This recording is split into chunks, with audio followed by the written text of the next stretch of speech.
Bonsoir à toutes et à tous, vous êtes là pour écouter un petit crossover entre l'équipe de Lifestyle et l'équipe de TechCraft. Donc vous vous en doutez, aujourd'hui on va vous parler bien sûr couture, pointe de croix et compagnie. Non, bien sûr ça va être technologie. Alors dans l'équipe de TechCraft, j'ai le plaisir de voir plein de monde, ils sont super nombreux, on se sentirait presque en minorité ici. Bonsoir, allez avec qui? Bonsoir Kenton. Bonsoir. Enfin bonsoir, bonjour en fait, il est quand même... Ouais, mais si tu veux, je vais me faire un duel avec Johnny Pigeon, donc je reste dans le bonsoir. Ça doit être dur, ouais. Bon, ça va Kenton? Bah écoute, ça va très bien. J'avais hâte de faire ce 300e et en plus en votre compagnie, c'est juste super. Super. À côté de toi dans l'équipe, on a Redscape qui est là, salut Redscape. Bonsoir, bonjour, c'est rien, enfin... C'est vous qui voyez, parce que moi aussi je suis perdu là. Enfin voilà, bonjour à tous. Salut. À côté, on a aussi Benzen qui est là. Salut Benzen. Bonsoir. Moi, je reste dans le thème. De toute façon, bonsoir, c'est chaleureux, c'est sympathique. Et ouais, c'est chaleureux. Et à côté, au-dessus de toi, on a Buddy. Buddy. Buddy qui n'a pas activé son micro aussi, ça y est. Si, pardon, excusez-moi. Bonsoir à tous. Et au-dessus de toi, enfin, Bill Fruitson. Oasis. Oui, bonjour. Voilà, le fruit du soleil, salut Oasis. Tu vas bien? Ça va très bien. Content d'être là pour célébrer la 300e de TechCraft. Ouais, c'est énorme, 300 épisodes. Ouais. Et puis moi, je sais que c'est pas tombé proprement, tu vois. Ouais, c'est ça. J'aimerais bien qu'on compte aussi, nous. 600 heures pour votre côté. Putain, 600 heures. Ouais, ça fait beaucoup. En même temps, 200 des épisodes de 2 heures à peu près, hein, le calcul est pas si difficile. Maintenant, si tu me dis j'ai passé 600 heures à faire TechCraft, tu fais ah ouais, quand même. Bon allez, je vous propose d'accueillir aussi mes camarades de Lifestyle, ici Cassim. Salut. Je crois qu'on est en train de faire peut-être l'introduction de podcast la plus longue de l'histoire du podcast, non? T'as pas écouté les nôtres, alors. On est dans le J'avoue. On est pas mal dans il y a encore 15 personnes derrière, dans l'équipe. Non. Et à côté de toi, pour terminer, on a Flobo qui est là. Salut Flobo. Salut. Ça va? Et puis toute la régie. Voilà, mais bon, on va les laisser, ils sont derrière. J'ai oublié personne, si? Non? Je ne crois pas. Non. Non, Monsieur Bière. Voilà. Monsieur Bière. Quand même. Monsieur Bière, bonsoir. On te garde pour après. Le meilleur pour la fin, enfin Monsieur Bière. Bah oui, mais on voulait t'introduire plus tard. Hein. Oh vous pouvez m'introduire quand vous voulez, vous savez. Moi, ça me fait plaisir d'être déjà dans ce crossover, dans ce numéro 300, et puis également dans cette édition de Podren, parce que j'adore les rennes et je suis content. Je vais pouvoir vous en parler un petit peu pendant tout cet épisode. Saviez-vous que le Père Noël avait 8 rennes? Est-ce que vous connaissez leur nom? Je vous en parlerai tout à l'heure. Ah, on n'est pas loin des 5 voilà, minutes. D'enchaîner. Voilà. Je te propose d'enchaîner et d'attaquer avec le sujet que l'on a décidé de traiter aujourd'hui. En fait, c'était de comparer un peu deux écosystèmes qui nous sont plus ou moins proches selon les personnes. Donc, regarder l'écosystème Apple et l'écosystème Windows, Microsoft, en fait, j'aurais presque envie de dire plutôt, et d'aller voir un petit peu quels sont les avantages et les inconvénients, surtout les avantages en réalité qu'on peut trouver chez l'un et chez l'autre. Alors, Kenton, l'idée est partie un petit peu des utilisations que tu pouvais avoir avec l'écosystème Apple. Tu me disais que finalement, t'arrivais facilement, par exemple, à prendre tes appels sur ton ordinateur quand tu avais ton téléphone qui n'était pas là. Enfin bref, explique-nous d'un petit peu d'où ça vient. Eh ben, ça vient du fait qu'un jour je me suis dit, ça fait quand même quelques années que je suis dans l'informatique et je n'ai jamais touché un Mac. Donc du coup, il fallait que je change mon PC portable. Je me suis dit, je vais prendre un Mac. On va essayer et on m'a conseillé tout de suite de prendre un gros modèle comme ça. Si ça me plaît pas, je le revends. Bon, j'ai pris un Mac et là, ça a été assez merveilleux au niveau de l'expérience utilisateur puisque j'avais déjà un iPhone, mais parce que je trouvais ça bien. Et je me suis rendu compte que tout fonctionnait ensemble, mais vraiment ensemble. C'est-à-dire que si je travaille, par exemple, effectivement sur mon Mac, je peux avoir, si mon téléphone devait sonner, c'est pas mon téléphone qui va sonner, mais c'est le Mac qui va sonner. Si je suis loin du Mac, c'est pas le Mac qui va sonner, mais le téléphone. Voir si mon téléphone est trop loin et que j'ai ma montre, donc une Apple Watch, c'est la Watch qui va sonner. Et ce qui est en plus super, c'est que je peux transférer de l'un à l'autre sans aucun souci. Il suffit de reprendre la main sur l'un des périphériques et ça bascule sans aucun souci. Et même au-delà de ça, je veux dire, il y a une expérience qui est quand même assez fabuleuse, c'est de faire un copier sur un des périphériques et de faire coller sur l'autre sans que ça pose aucun problème. C'est ce genre de choses qui me font dire que l'intégration de tous ces éléments est juste assez excellente. Et malheureusement, et ça se comprend parce qu'il y a des raisons logiques, on ne retrouve pas ça encore chez Microsoft. Et justement, peut-être que toi, tu as un élément de réponse par rapport à ça. Alors, moi, j'aurais pas forcément d'éléments de réponse, mais je vais me retourner vers mes camarades qui, eux, ont des éléments de réponse et qui vont les développer peut-être mieux que je ne pourrais le faire. Flobo, par exemple, si on parle d'outils comme le copier-coller, alors, Kenton disait ça n'existe pas. Si, ça existe, mais ce n'est pas forcément natif. Mais il y a eu deux choses qui ont été faites pour le copier-coller chez Microsoft. C'est depuis longtemps, ils ont un petit utilitaire tiers, mais ça passait pas par... Moi, ça me met pas en focus. Sur la... Si, moi je te vois. Si, ça marche. Désolé. Bon, ça, alors, il y avait un petit utilitaire tiers qui existe depuis plus de 10 ans, qui s'appelait Mouse Without Border, qui permettait de synchroniser son copier-coller entre les PC Windows, mais il fallait que ce soit sur le même réseau. Alors ça, c'était avant le cloud, mais ça fonctionnait déjà pour les PC en local. Depuis, sur le cloud, ils ont activé à Windows 10 une fonction qui permet de synchroniser le copier-coller, mais c'est seul par le cloud, donc cette fois, mais c'est seulement pour Windows 10 pour l'instant. Et évidemment, vu qu'il n'y a plus de Windows Phone, ça synchronise pas sur le téléphone. Ils ont dit qu'ils allaient l'ajouter sur Android, mais c'est pas encore arrivé pour l'instant, mais ça arrivera sur le long terme. Par contre, iOS, faut pas rêver, ça synchronisera pas avec iOS. Non, je crois pas qu'ils puissent s'intégrer. En fait. Je crois qu'Apple n'autorise pas. Non, merci, mais hormis iOS, mais moi, ceci dit, j'ai un téléphone Android, et puis j'ai vu qu'il y avait une appli Windows qui servait, il me semble, au moins au verrouillage, déverrouillage, mais il me semblait qu'il y avait d'autres fonctionnalités qui étaient en train de se développer aussi dans le même genre. Alors, le Microsoft Launcher? Je vais pas regarder dans le détail, mais ouais. Oui, bah c'est là-dessus que, si j'ai bien compris, c'est là-dedans que ça va arriver, le copier-coller sera via le Microsoft Launcher. Ok. Donc, c'est vrai que Microsoft, en fait, le souci, leur gros défaut, c'est qu'ils ont pas d'environnement sur le smartphone, vu que Windows Phone s'est bien cassé la gueule comme il faut, donc forcément ils ont pas de smartphone. Mais en revanche, il y a Android qui est assez ouvert, et donc ils peuvent se servir de ça en fait pour si tu veux, pour ajouter cette branche à leur écosystème. Et en fait, ils sont partis du principe il y a quelques années, Microsoft, de se dire, plutôt que d'essayer de forcer les gens à acheter nos appareils pour être dans un écosystème, ce qui est la solution d'Apple qui marche bien, mais qui est du coup effectivement dans l'écosystème Apple, eux ils se sont dit, on va porter notre écosystème sur les appareils que les gens ont vraiment chez eux.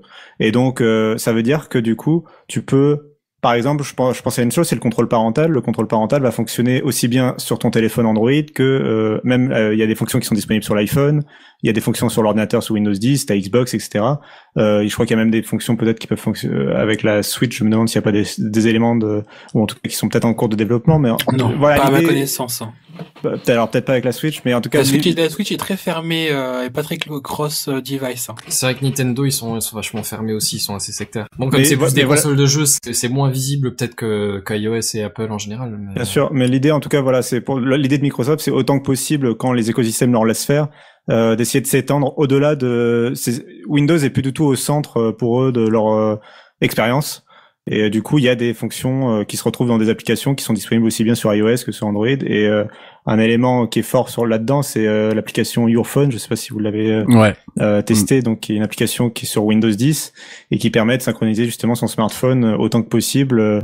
Alors sur iOS, du coup, c'est un peu plus limité parce que Apple laisse pas autant la porte forcément ouverte, à d'autres acteurs. Mais par contre, chez Android, la porte est grande ouverte et du coup l'application permet quand même de synchroniser pas mal de choses, notamment avec des smartphones partenaires de Microsoft. Il y a Samsung qui est déjà partenaire et là tu peux carrément faire afficher une copie de l'écran de ton smartphone sur ton PC par exemple. De toute façon, mode miroir, ouais.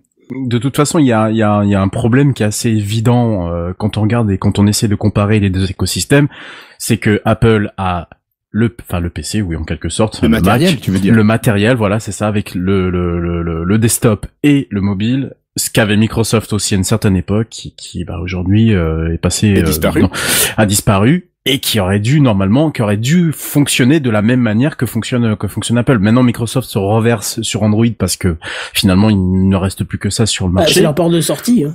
Ouais, exactement, c'est leur porte de sortie. Mais du coup, c'est très dommage de ne pas avoir, pousser un peu plus, parce que je pense que moi, à mon avis, Microsoft n'a pas assez poussé pour que son produit, qui était de qualité en plus, je tiens à le souligner, il était vraiment de qualité. J'en ai même eu un pendant un moment, donc je ne parle pas je ne parle pas dans le vent. Clairement, il était de qualité. Il y avait de l'intégration qui était très bonne, et c'était surtout à l'époque où on commençait à voir la montée en puissance du cloud notamment, qui devait s'appeler Sky. Alors c'était pas SkyDrive, et puis ensuite qui s'était renommé OneDrive. Voilà, c'est ça. Et je pense que voilà, si aujourd'hui on était dans cette situation-là, clairement les choses auraient été complètement différentes pour Microsoft. Malheureusement, ils ont abandonné parce qu'ils ont bien vu que ça n'attirait pas les développeurs, et pour X raisons que dont on n'est pas forcément au courant, et parce que ça leur coûtait aussi beaucoup d'argent. Mais je pense que la situation a été carrément différente, et c'est ça qui manque à Microsoft, le matériel mobile. Ça, ils ont complètement loupé le coche. Et c'est bien dommage parce qu'ils avaient vraiment un produit qui tenait la route, quoi. Alors, ce qui est intéressant à voir, c'est que quand même, il y a du matériel qui arrive actuellement, alors qui était prévu pour la fin de l'année, mais bon, avec le confinement, je suis pas sûr que ça arrive en temps et en heure. Mais on a du matériel, alors qui est pas vraiment tout à fait Microsoft, mais presque, qui va arriver.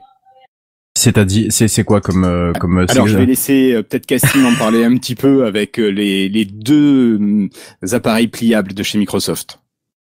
Oui, tu veux parler du coup du Surface Neo et du Surface Duo, il me semble, dit-il. Ouais, un périphérique très prometteur. Oui. Le Surface Neo, par contre, ça a été confirmé qu'il le retarde. Mais oui, effectivement. Alors, ça n'a pas été confirmé, mais effectivement, ça a été très bien sourcé pour dire que bon, on peut le dire qu'il a été retardé. Ouais. Mais par contre, effectivement, ça a l'air vachement prometteur. Mais ça a l'air très prometteur.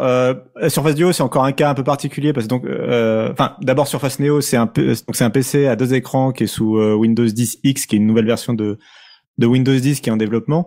Limite, je trouve que c'est presque Windows 10 X qui est plus intéressant là-dedans que l'appareil en lui-même, parce que l'appareil a certes un design novateur, mais finalement un appareil n'est rien sans son logiciel. Et là-dedans, ce qui fait vraiment tout l'ADN du truc, c'est le logiciel qui est une toute nouvelle version de Windows 10, enfin sans tout l'héritage Microsoft, et pensé pour être une sorte de Windows allégé, un peu comme ce que Google a proposé avec Chrome OS. C'est-à-dire vraiment quelque chose pensé pour les PC portables, quelque chose qui va augmenter l'autonomie, qui va consommer moins, qui va avoir peut-être moins d'applications en arrière-plan aussi qui peuvent consommer énormément la batterie. On aura quelque chose de pensé aussi vers le web, et donc quelque chose de plus synchronisé, où on peut imaginer avoir son compte Microsoft qui va vraiment synchroniser toutes tes données qui sont présentes sur l'ordinateur pour permettre de passer d'un ordinateur facilement à un autre, et aussi le système de mise à jour qui est beaucoup plus rapide du coup, puisque c'est pas le vrai Windows, c'est une version allégée. On a une version qui devrait se mettre à jour en quelques secondes, c'est ce que propose Chrome OS aujourd'hui. Tout ça en proposant quand même une compatibilité avec les logiciels, parce que c'est ce qu'avait perdu Microsoft il y a quelques années avec d'autres versions de Windows. Proposer une compatibilité avec tous les logiciels qu'on connaît bien, les Steam, les Chrome et compagnie, c'est-à-dire les logiciels classiques entre guillemets. Pas obliger les développeurs à passer par un store dont ils veulent pas, visiblement. Donc c'est vraiment ça la recette Windows 10 X, donc qui sera sur le Surface Neo. L'autre appareil quand même qui est important, et je vous laisserai après en discuter, mais c'est le Surface Duo, qui est quand même le premier appareil, je pense, depuis très très longtemps, développé par Microsoft, qui n'utilise pas Windows et qui est donc fait appel à Android. Donc ils abandonnent leur propre OS parce que justement ils ont plus d'OS pour smartphone, et ils ont plus Windows Phone. Donc ils font appel à l'OS qui fonctionne, c'est Android, et pas n'importe quel Android. Ils ont pas fait les forceurs Microsoft à se dire on va faire un fork, on va quand même proposer nous-mêmes notre boutique, on va un peu. Et c'est assez étonnant parce que Windows 10 c'était fait pour, théoriquement. Alors Windows 10 c'était fait pour. Windows 10 c'était fait pour, mais les développeurs n'ont pas suivi, et c'était la solution aussi qu'a choisi Amazon, par exemple, pour son smartphone qui s'est complètement cassé la gueule. C'était on va faire notre fork d'Android, et on va proposer notre propre boutique d'applications, et les développeurs n'ont pas suivi non plus. Donc là, Microsoft, ils ont dit non, on va prendre l'Android, et l'Android de Google, celui que vous connaissez, avec le Play Store, avec YouTube, avec Google Maps, parce que ça aussi l'autre problème, c'est si tu fais un fork, tu fais ton propre OS de smartphone. Les gros services qui sont absents, en plus des géants comme Facebook et compagnie, ça va être les services de Google. Google voudra jamais développer ses services pour un nouvel acteur, un nouvel entrant. Et d'ailleurs, je vois deux problèmes dans ce genre de situation. La première, c'est effectivement, comme tu disais, le store sera pas forcément s'il est fourni, il sera pas aussi fourni. Mais je vois un deuxième questionnement aussi, c'est les utilisateurs, tu vois. T'as l'habitude de ton Android. Est-ce que s'ils font leur nouveau fork, ils vont le faire peut-être, je dis pas que ça va être le cas, que ça aurait été le cas, mais tu vois, comme un peu le Windows Phone avec les tuiles et les machins comme ça, t'as pas l'habitude de ça tellement sur téléphone. Et honnêtement, je pense que ça a été au moins un frein pour certaines personnes. Bien sûr. Donc là, je pense que c'est un peu, pour moi, c'est une bonne idée de leur part, mais donc ils adoptent à fond Android. Et comme je l'ai expliqué tout à l'heure, il y a avec Your Phone, t'as le fait de Android fait partie de l'écosystème Microsoft en fait.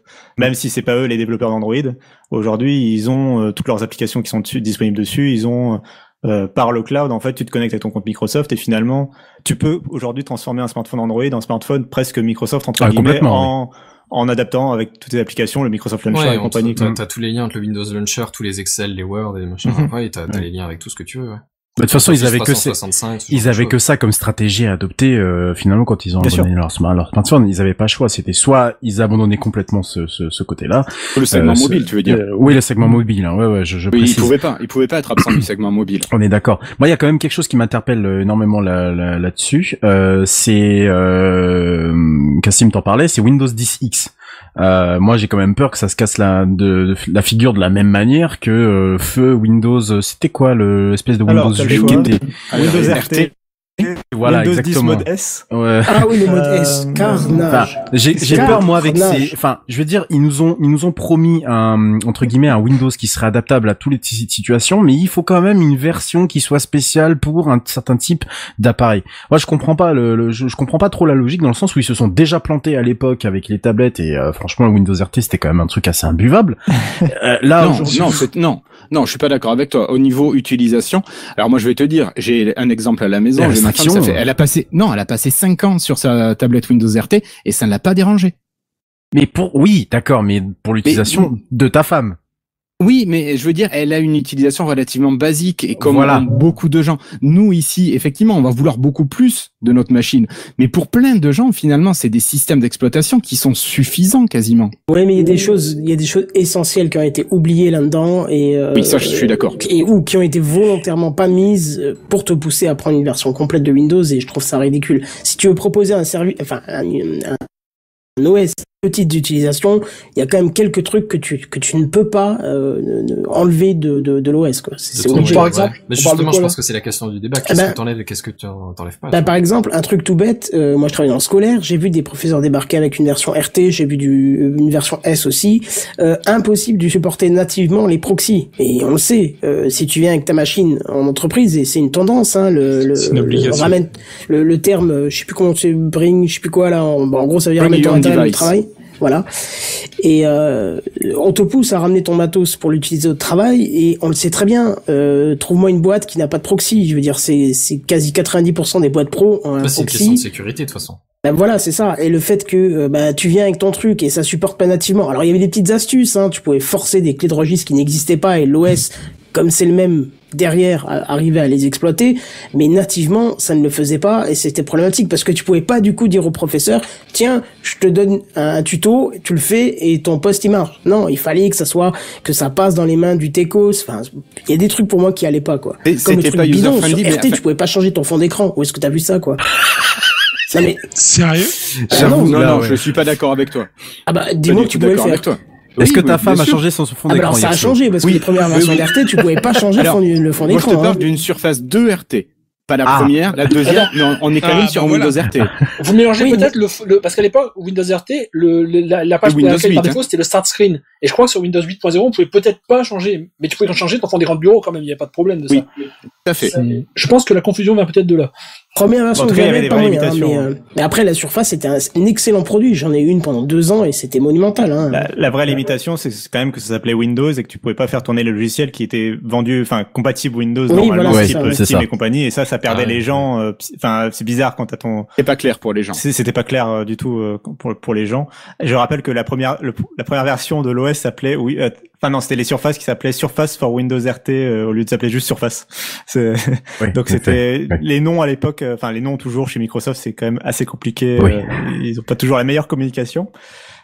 Mais bon, après, je suis totalement d'accord avec vous que Windows 10X, c'est une énième tentative de Microsoft. On pourrait aussi citer la version de Windows adaptée aux machines ARM, donc c'est-à-dire tout ce qui est tablette et nouvelles machines, quoi, en gros. Les Raspberry.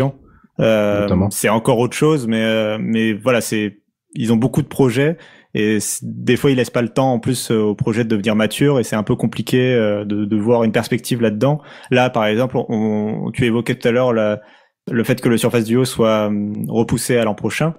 La conséquence apparemment de cette action, c'est que Windows X ne serait finalement plus prévu pour les ordinateurs à 2 écrans, mais pour les ordinateurs à un seul écran. Alors que en fait, les journalistes qui suivent ça de près savaient depuis longtemps que c'était possible et que l'OS a complètement été développé. C'est Windows 10 en fait, donc c'est logique qu'il soit compatible avec des machines avec un seul écran.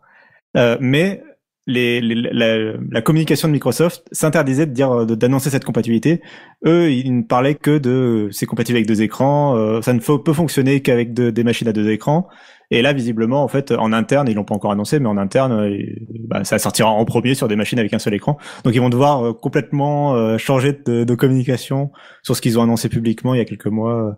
Donc, pourquoi ils ont voulu passer ils ont voulu passer en annonçant que des machines à double écran parce que tu te limites vachement dans le disponible. Je pense alors moi, mon opinion, c'est qu'ils ont voulu donner l'impression de vraiment créer quelque chose de nouveau avec Windows 10 X. Ils n'ont pas voulu faire c'est une nouvelle version de Windows 10 ou c'est juste voilà, ils ont voulu créer un effet de nouveauté et l'effet de nouveauté, ils le voulaient à la fois matériel et logiciel et donc ils se sont un peu bloqués dans cette façon de penser, dans cette philosophie. Et surtout que pendant longtemps, le Windows 10 a été annoncé comme le dernier OS de Microsoft, donc.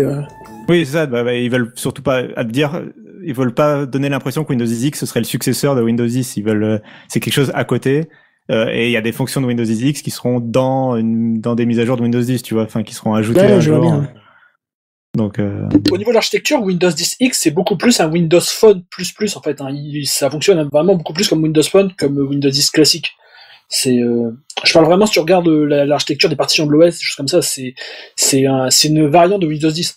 C'est pas un nouvel OS. À chaque fois, Microsoft, de toute façon, travaille ils vont pas recréer un OS de zéro et à chaque fois, ils repartent de Windows, et ils repassent, c'est marrant, on pourrait faire la boucle sur Apple. On a commencé avec l'écosystème Apple, rappelons que l'iPhone, à l'origine, était basé sur macOS, l'OS de l'iPhone, c'est sa racine, hein, oui. Vraiment, lointaine.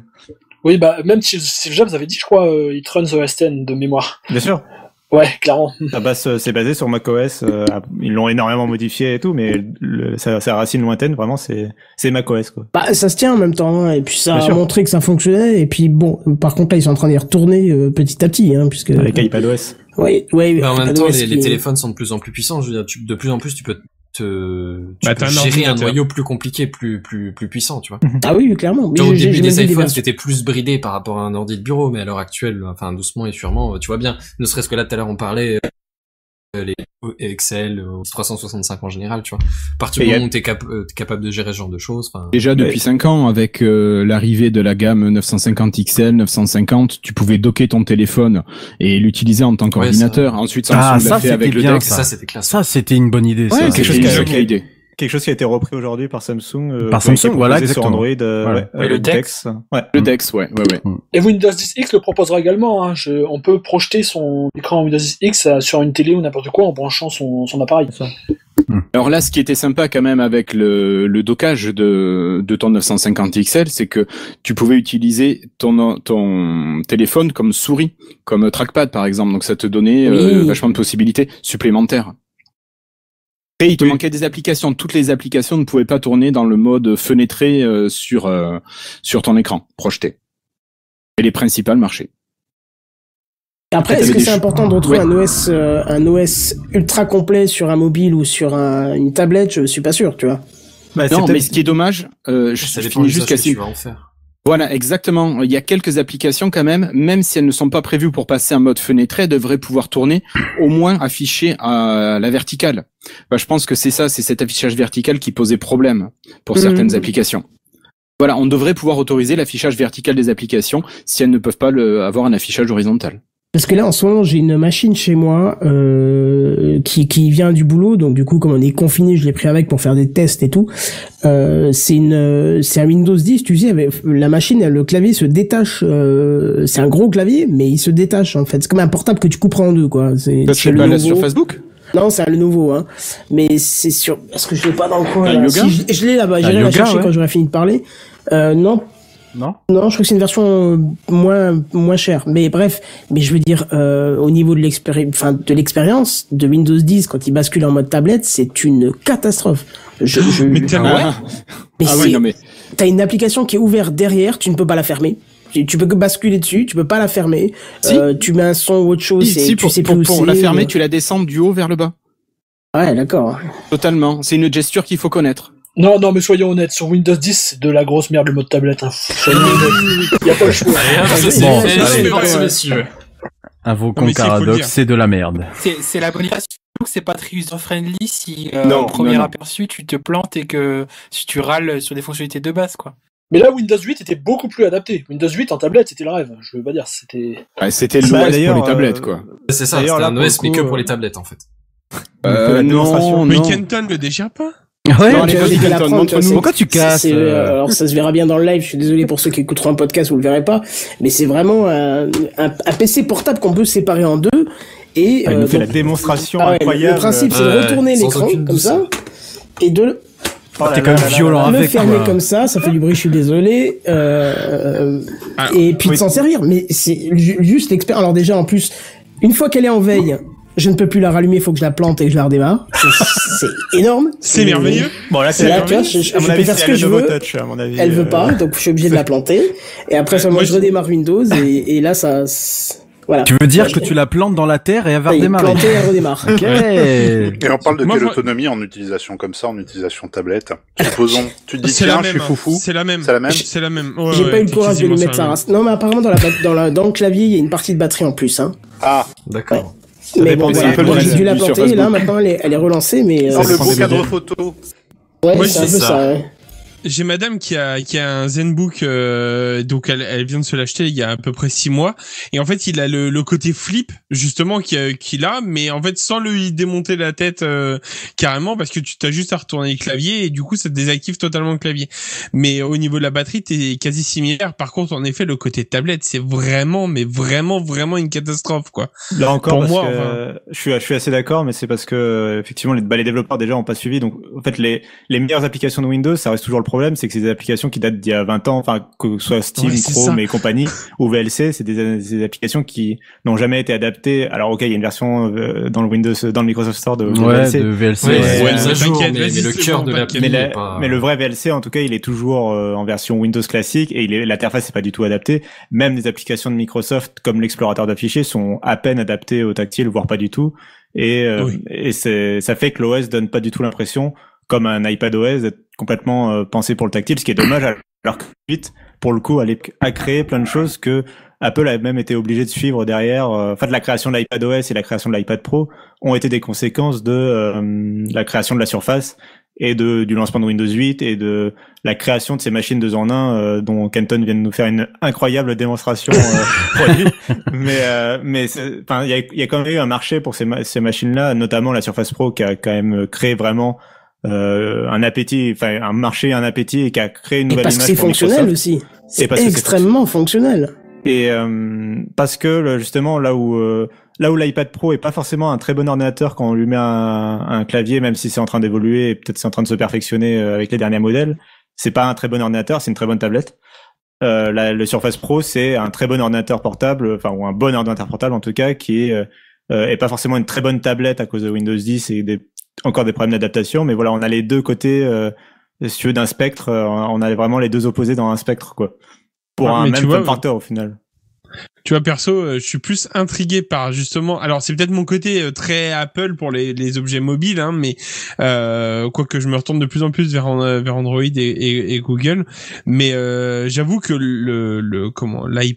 l'iPadOS, perso, il m'intrigue beaucoup plus que justement le fameux Windows qui est mis sur les tablettes, quoi. Vraiment, t'as l'impression qu'il est beaucoup plus fini pour l'utiliser en mode tablette, quoi. En fait. Ouais, mais alors, je trouve que comparer les deux, c'est un peu particulier parce que tu pars de iPadOS. Pour moi, c'est un OS qui était vraiment orienté tablette, et ils sont obligés de rajouter des fonctions petit à petit quand les utilisateurs gueulent en plus pour le rendre plus proche d'un PC. Alors que Windows, c'est l'inverse. Il est tip top pour un PC et ils sont obligés de pas dégrader le système, mais d'essayer de mettre des choses en plus sur l'OS pour le rendre compatible tablette, tu vois. Donc tu pars de deux opposés qui veulent essayer de se rejoindre au même endroit, c'est-à-dire avoir une machine qui peut s'adapter.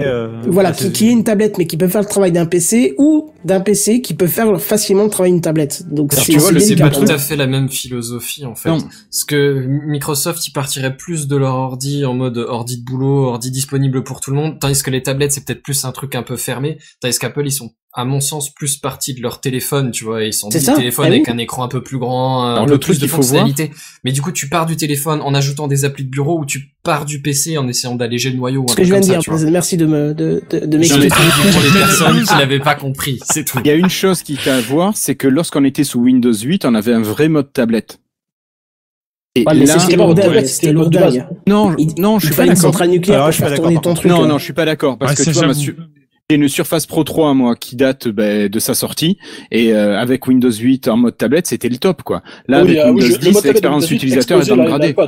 Clairement. Ouais, là, je suis pas d'accord. Alors, ok, le Microsoft Store a jamais été rempli, donc ça, c'est toujours un problème par rapport à ça, c'est encore un autre problème, ouais. Mais fonctionnellement, le système en lui-même, l'interface, dans Windows 8, je trouvais ça très bien fait. C'est-à-dire que, par exemple, le fait de c'est des choses qui sont arrivées depuis dans iPad, donc maintenant ça serait plus vraiment des nouveautés, mais le fait d'avoir deux applications côte à côte, de pouvoir toujours en plein écran, mais côte à côte. Oui, voilà, c'est vraiment des choses qui sont obligés de maintenant, comme tu le disais, de rajouter à iPadOS. Moi, il y a un truc sur iOS qui me manque encore, pas du tout sur l'iPhone bien sûr, mais sur la tablette, c'est le multi-utilisateur. C'est un truc complètement con, hein, mais oui, c'est vrai tu ne peux pas avoir plusieurs sessions d'utilisateurs. Hein. Tout le monde est sur la même session. Par contre, sur Android, ça existe parfaitement. Heureusement, oui, oui, bien sûr. Sur Android, ça existe, sur Windows aussi. Mais c'est vraiment un truc qui, sur iPadOS, je trouve, manque complètement. Quelle est l'utilité du multi-utilisateur sur l'iPad, enfin, l'iPadOS? Je veux dire, c'est pas une hein, c'est vraiment une question. Quelle est ton imagine que t'es pas tout seul chez toi à l'utiliser, je sais pas, une fois c'est ton gosse, une fois c'est toi, tu vois. Ah non, mais une tablette c'est perso, je prête rien, t'es fou. Je pense que Apple parle de simplement. Non, il y a tout mon historique Pornhub dessus. Voilà. S'il vous plaît. Non mais oui, c'est ça. Et puis je veux dire. En fait, c'est avoir les applications configurées pour toi, en fait, et pas pour le profil de ton copain, quoi, par exemple, ou de ta copine. Enfin, tu vois, c'est avoir. Moi, j'aimais quand je suis dans mon navigateur. C'est un peu dans la même idée, tu vois, c'est le genre de truc qui est plus au domicile, tu vois. C'est chacun son tour quand on a besoin pour regarder un coup une recette, qui un coup vérifier les comptes ou j'en sais rien, tu vois. Oui, bien sûr, mais ça c'est d'avoir sa session, ça permet d'avoir tout paramétré, comme disait Cassim. Ouais, c'est juste d'avoir une session, ouais. Le PC familial pendant longtemps, quand il y avait qu'un seul PC dans la maison et que t'avais aucun appareil, t'avais le multisession justement parce que chacun avait sa Windows XP, on s'en souviendra tous. La petite fleur, le petit lapin. C'est ça. Et tu crois que Netflix avec leur multi-session, ils sont inspirés de quoi? C'est exactement. Par contre, si ça vous dérange pas, est-ce qu'on peut arrêter de dire du mal de Windows 10, puisque moi je viens d'avoir le service audio qui vient de planter magistralement, j'ai dû redémarrer tout là, avec Mumble. Donc je pense qu'il nous entend. C'est pas aujourd'hui qu'on va être sponsor, les gars. Non, mais tu sais, nous qui cherchons un sponsor. On tourne quand même depuis fin 2011, on n'est toujours pas sponsorisé. Toujours pas sponsor. Non. Mais tu vois, regarde, ça par contre, c'est aussi un sujet qui est intéressant. C'est la gestion de l'audio dans Windows. Certes, c'est pas un programme, mais on peut faire un tout petit écart. C'est que avant, on avait une gestion matérielle du son et ça marchait du tonnerre. Et ils ont voulu faire comme Mac, comme Linux, faire une gestion logicielle du son, et depuis c'est une catastrophe, tu vois. Moi, dès que j'ai fait un truc avec un live, un machin, un truc qui prend un peu de performance, ou plusieurs applis qui prennent du son, ben j'ai le service audio Windows qui plante magistralement. Attention, sous Linux ça c'est pas fait pour connaître la partie. Sous Linux ça c'est vraiment pas fait sans pot cassé, hein. Clairement non, c'est sûr, mais le Pulse Audio il a dû mettre il a dû mettre le Pulse Audio il a dû mettre au moins 5 ans avant qu'il marchote à peu près correctement sur 3-4 distributions populaires. Donc Microsoft qui a un peu plus d'ingénieurs etc.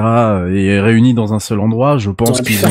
C'est souvent le souci de Microsoft avec Windows, c'est souvent le fait que, comme ils disent, ils sont obligés les développeurs de Microsoft de Windows font souvent une analogie, c'est développer Windows, c'est comme commander une pizza pour 1 milliard de personnes sur Terre, en fait, c'est-à-dire que il y a 15 milliards d'usages différents. Oui, c'est ça, et d'appareils différents et c'est tellement un écosystème large en fait que du coup c'est souvent une qualité qu'on donne à Apple, hein, c'est qu'ils maîtrisent tellement leur matériel que justement ils ont une maîtrise, ils connaissent leur matériel, ils connaissent leur sur le bout des doigts les mises à jour qu'ils donnent à leur machine. Microsoft ils sont obligés de faire avec les fabricants de périphériques, les fabricants. Ils gèrent pas le matériel, Voilà, sauf exception. Mais c'est un peu le même reproche qu'on a fait à Android avec Google, notamment du côté des mises à jour, hein. C'est-à-dire que c'est installable sur tellement un tas d'appareils que chacun fait son petit truc, sa petite sauce, chacun maîtrise. Alors ils ont essayé de faire un semblant de cohérence avec Google qui a son programme de mise à jour de sécurité, mais combien de grands, mais même au-delà des grands constructeurs, combien sont-ils à adopter ce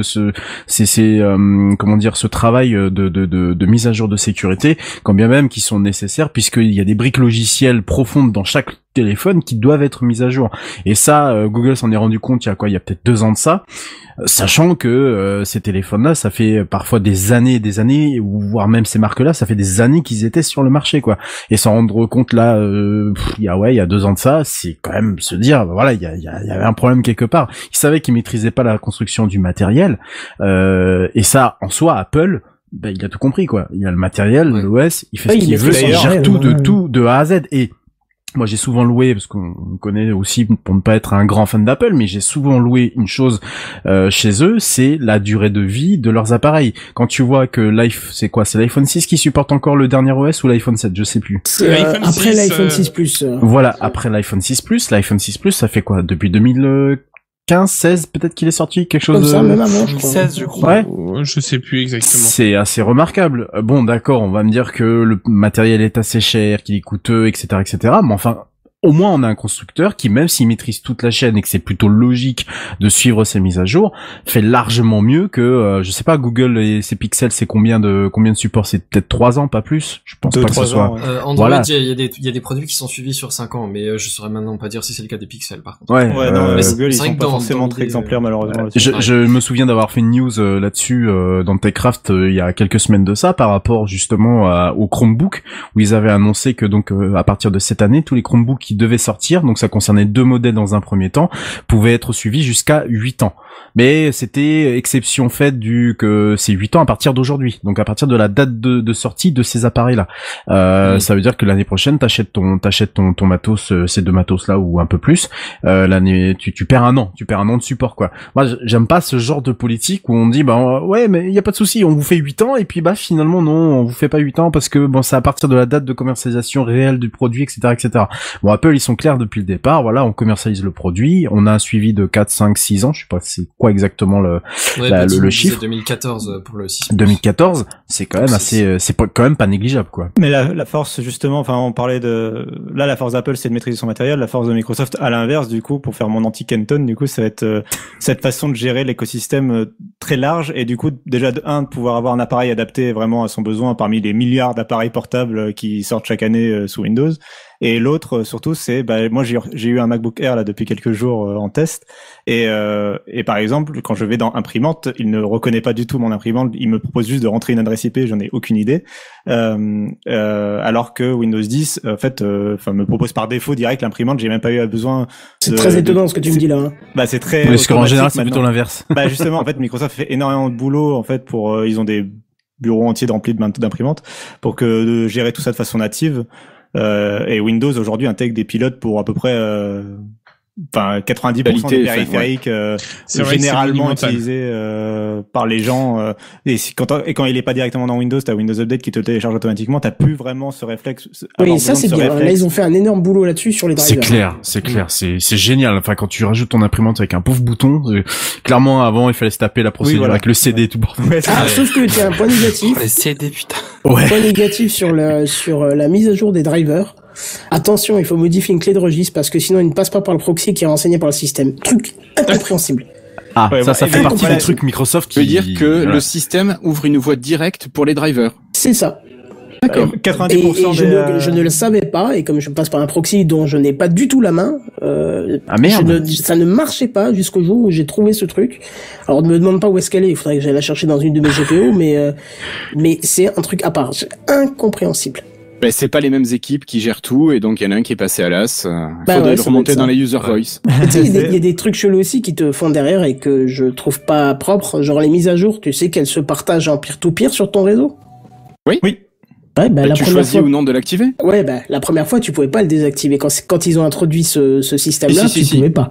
Je t'assure que la première fois, tu pouvais pas. Par défaut, c'était désactivé. Ah bah je sais pas ce que j'ai eu comme version d'OS, mais en tout cas, moi j'avais ça activé et... Oula, il y a un qui martyrise son clavier, le pauvre. Calmez-vous sur le clavier. Ah non, c'est pas Florian. Et du coup, j'ai éclaté mon réseau interne jusqu'à ce que je comprenne que c'était ça, tu vois. Les claviers sont innocents dans cette affaire. C'est ça.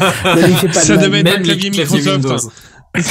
Mais après, ceci dit, je voudrais quand même répondre un truc à Cassim. Tu peux faire de l'anti-cadeau parce que je suis pas du tout contre Microsoft, bien au contraire. Je parlais juste de mon expérience de passer 5 minutes avec un écosystème Apple. J'ai pas du tout cherché pour mon imprimante, donc je ne sais pas. Parce que moi, je travaille principalement sur Microsoft et très peu sur Apple. C'est juste pour le côté anti-système. Si tu parlais c'est bon, j'ai compris. C'est bon. Allez. T'inquiète. Après, bon alors, moi j'aimerais bien. Alors, repartir sur le fil de l'émission, peut-être. Ouais, sur le fil de l'émission. Vous savez peut-être que Microsoft a changé son navigateur web. Non. Ça fait quoi? Ça fait quelques mois. Ouais. On a dire qu'Internet Explorer est un peu à la masse, c'est ça?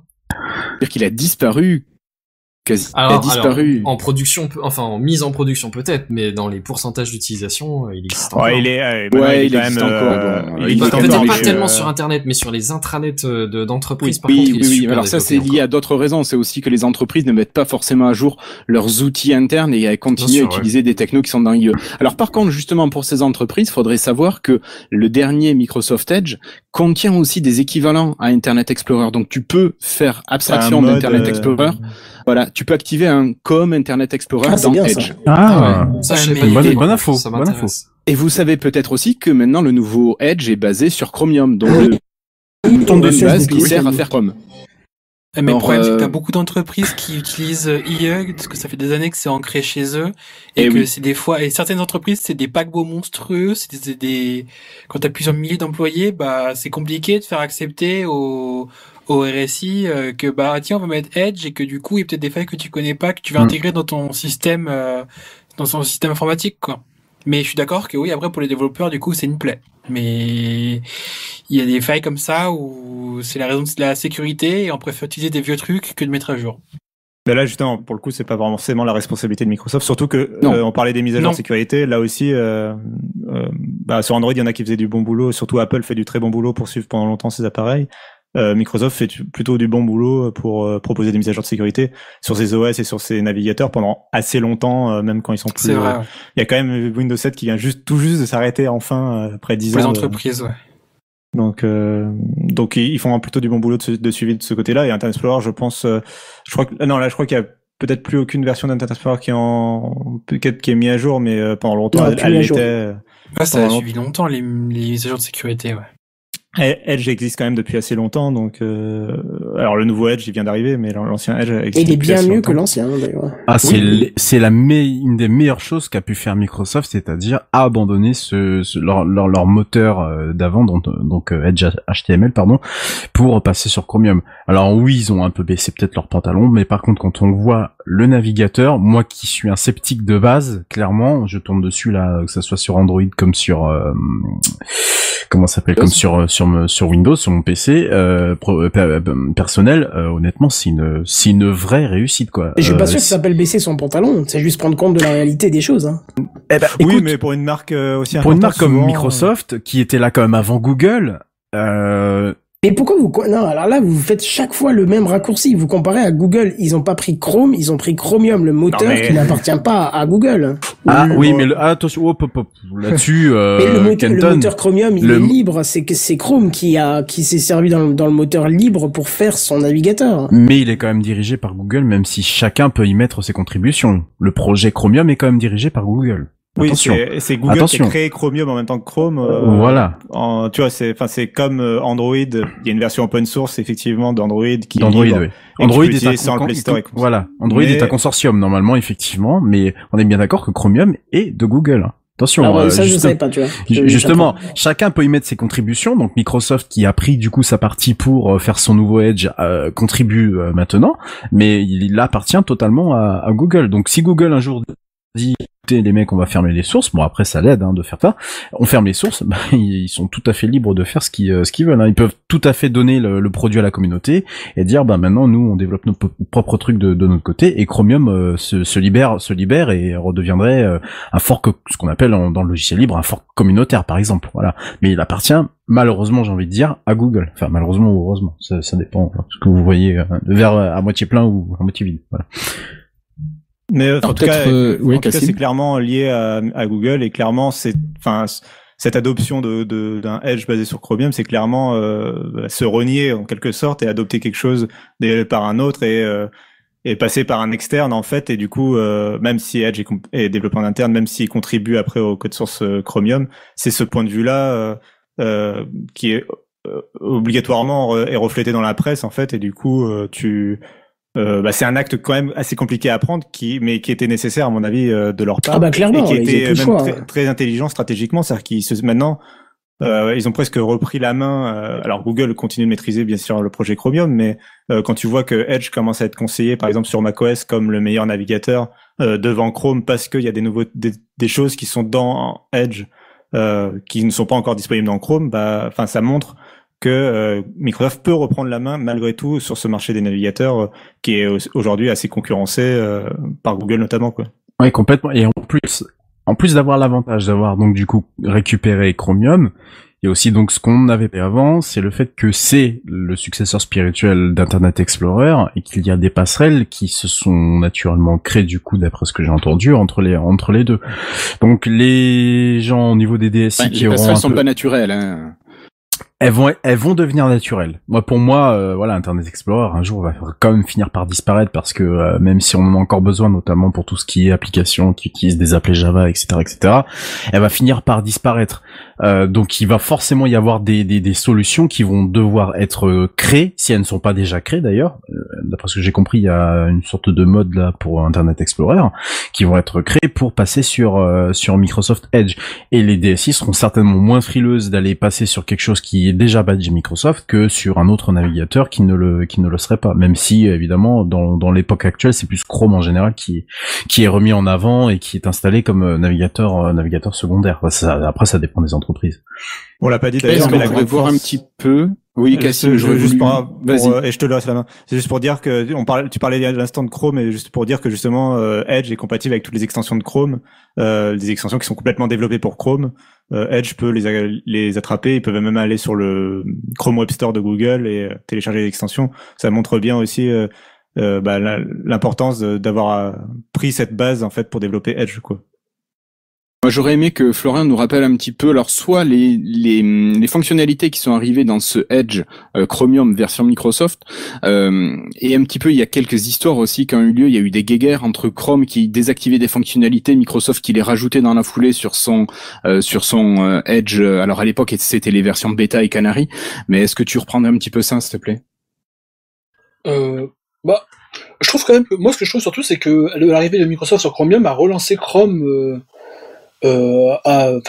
Assez fortement, parce que j'ai envie de dire que j'ai l'impression que Chrome bougeait plus tant que ça. Enfin, moi, c'est la vision que j'avais depuis quelques années, et que là, depuis que Microsoft est sur le projet Chromium, je veux dire, on a plein de petites fonctionnalités qui s'ajoutent à nouveau.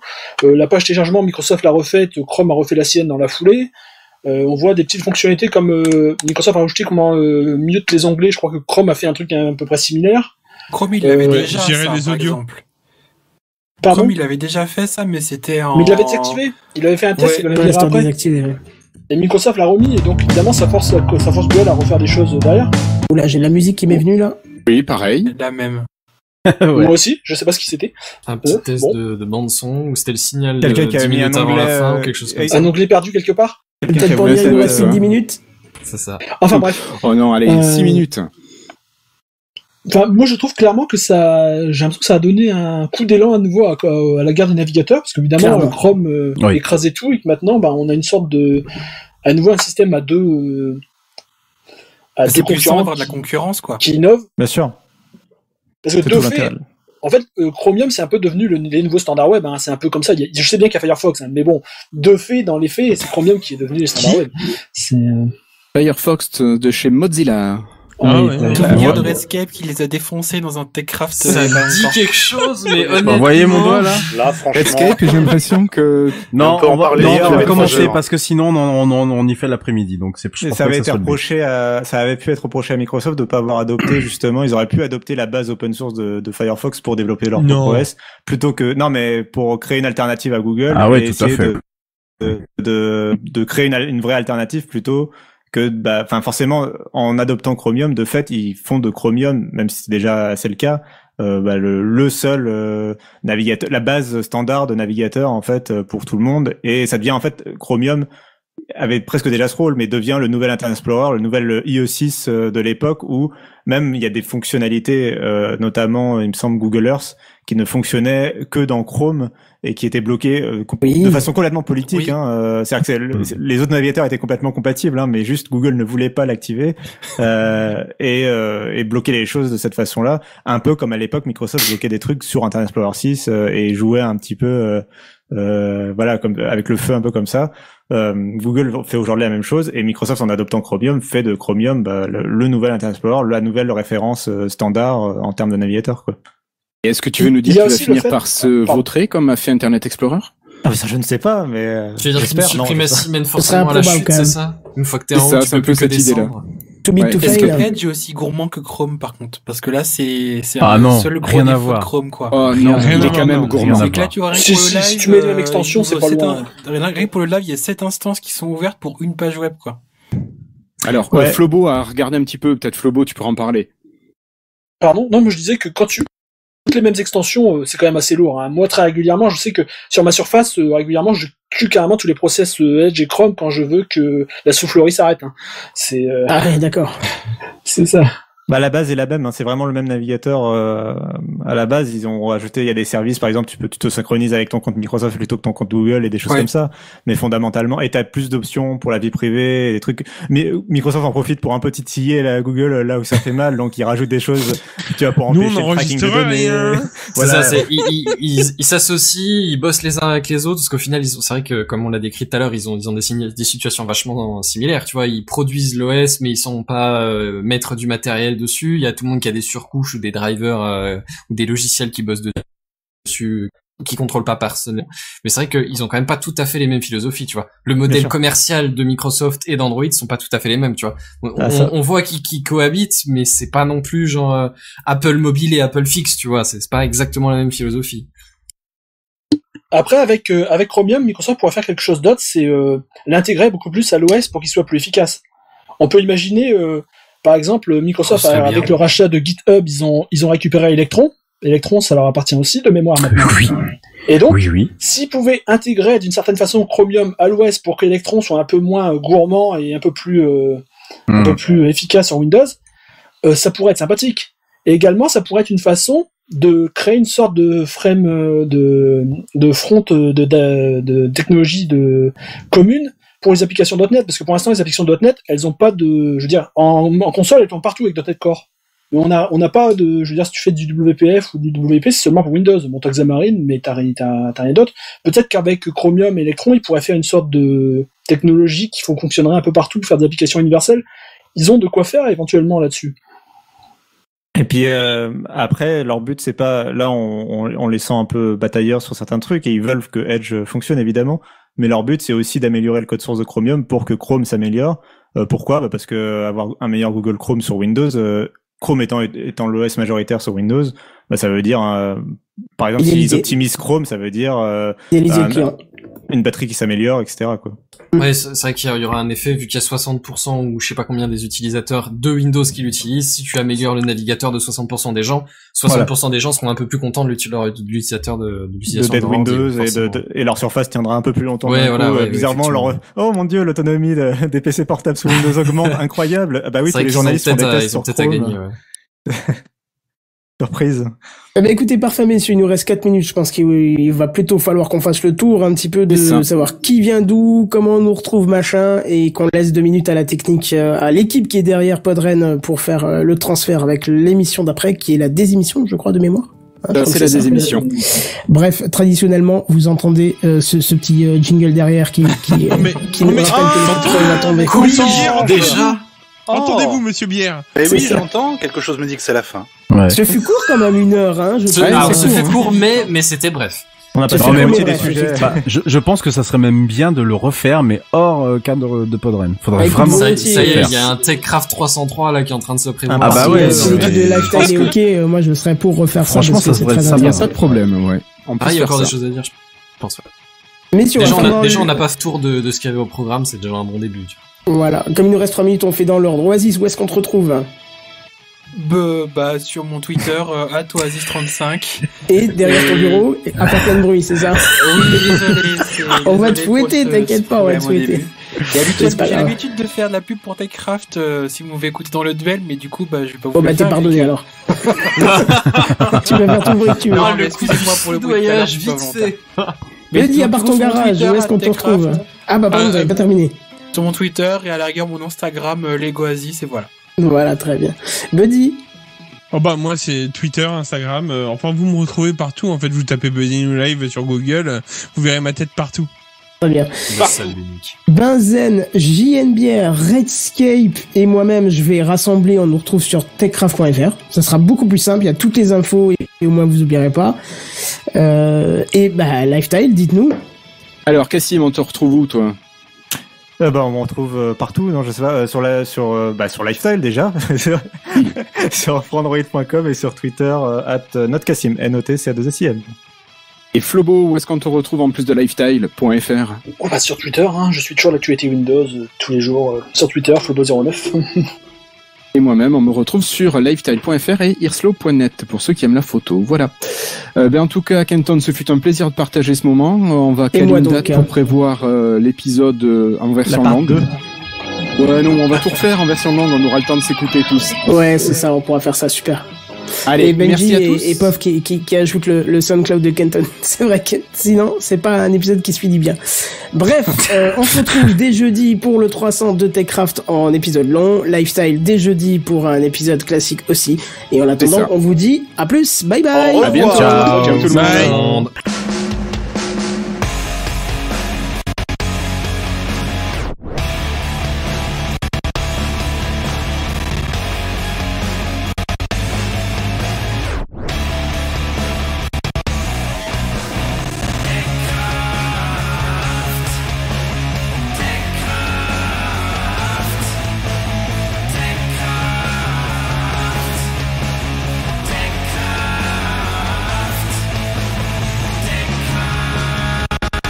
TechCraft en live tous les jeudis dès 21h.